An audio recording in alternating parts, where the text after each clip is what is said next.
رسول کی اطاعت کلی اور شدید محبت مل کر کیا بنیں گی؟ اتباع. اور اتباع کا درجہ کیا ہے؟ قل ان کنتم تحبون اللہ فاتبعونی یحببکم اللہ.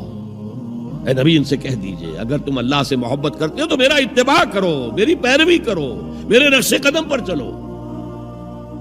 اب آپ سوچئے اگر ہم کاروبار کر رہے ہیں، فرض کیجئے کوئی شخص 100% دیانتداری سے کام کر رہا ہے، کوئی شخص سود کے اندر براہ راست ملوث نہیں ہے، نماز پڑھتا ہے، روزہ رکھتا ہے، لیکن یہ اتباع نہیں کر رہا جو حضور نے جو کام کیا تھا کہ غلط نظام، طاغوتی نظام کو جڑ سے اکھاڑ کر پھینکا جائے اور اللہ کا دیا ہوا دین حق قائم کیا جائے، تو اتباع میں کیا حصہ ہے اس کا؟